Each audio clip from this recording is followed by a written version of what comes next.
Hi, my name is Sage. Welcome to my Gear Chronicle deck profile. Last week at Springfest, Anaheim, there was a Gear Chronicle deck that hit 3rd place, and I saw his deck build, and I wanted to copy it and see how I did at my locals. I really liked it. He ran 7 grade 3s, which I thought was very interesting, but apparently he doesn't like G-assisting. I don't like G-assisting. You do run 8 grade 1s, but apparently he didn't have a problem with it, and I don't think I have a problem with it either. So, we'll start with the grade 1s. Grade 1, Quicky Worker. In place from hand, you may put a grade... Well, you may put any card from your drop zone to the bottom of your deck. If you put a grade 3 or higher, you can Soul Blast 2 to draw 1 card. It's very good for just plussing more cards into your hand and getting grade 4s back into your deck. Next thing we have is Wedgemove Dragon. His skill on Vanguard, when it attacks, hits a Vanguard, you may bind a card from your hand to your bind zone, and you draw a card. Very good for just plussing big numbers into your bind zone. Next we have is Lost Break Dragon. His skill, when placed from hand, you may bind a card and then draw a card. You want to just hopefully bind grade 4s, maybe a Escrude Dragon, in order to accelerate that bind zone. The other skill is, when during a battle, it attacks, it gets 3k. If you have a card face up in your bind zone, if you call this card from hand, you should have a card in your bind zone. Hits for magic numbers, good pressure all the time. Next card is your Nabu. When it attacks a Vanguard, you bind a card from your drop zone. Hopefully you bind something with big numbers. And you, your opponent cannot guard with grade 1s or higher from hand, so it makes it very difficult for them to guard. And at the end of the battle, it goes to your soul and you draw a card. So it's a wash while accelerating your bind zone. Last grade 2 we have here is we run 2 Lippits. When placed from hand, you may bind a card from your drop zone, so it gives you more options to bind cards with. And now we'll go into grade 3s. Pray you get this card. Lost Legend. Now his skill is you discard any amount of cards that are grade 3. You can discard a Wedgemove Dragon. I didn't go to skill before because if he's discarded for a cost, he can be discarded for a cost of grade 3. I suggest if you have the option, try to discard your grade 4s because you want to use those to bind with Nabu or Lippitt. Then what you do when you discard those amount of grades, you can ride one of these 2 grade 4s as stand. Counters Mirakumo Ride Arrestor because you ride a stand. And at the end of the battle or end of the turn, you may put you retire the grade 4 and you re-ride another grade 3. Hopefully this one as stand. As rest. You get another force marker, so accelerate your force markers.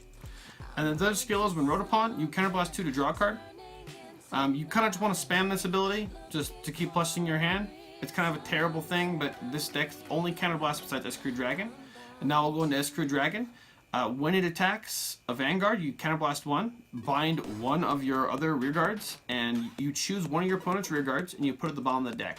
I call that spinning. And then if you do spin a card at the bottom of the deck, you draw a card. The card you spin has to be any grade less than the card you bound. Hopefully, that'd be great if you bound a grade 4. If you're on a grade 2, you get to spin a grade 1 or less.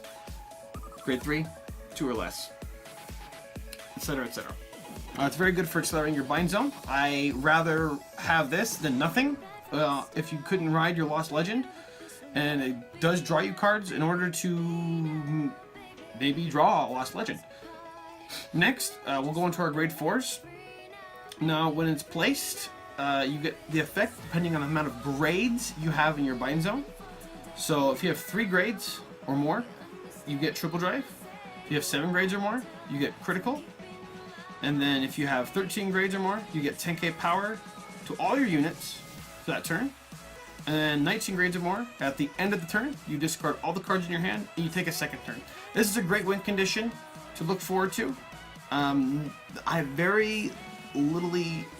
haven't lost very many games when I use this skill. I either lose from decking out, or I lose because they had 12 cards in hand, and 6 of them are perfect guards. They were just able to tank through it.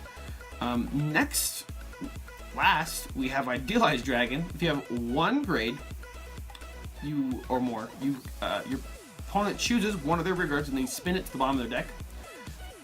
If you have 5 grades or more, you call a top card from your deck. And if you have 11 grades or more, you call 2 cards from your drop zone to rear guard, and you choose 3 of your rear guards and they get 5k power. It's a very big to have that with Nabu to keep accelerating your bind zone. A good quick combo is use Quicky Quicker skill. Soul Blast the Nabus, hopefully you have Nabus, into the drop zone.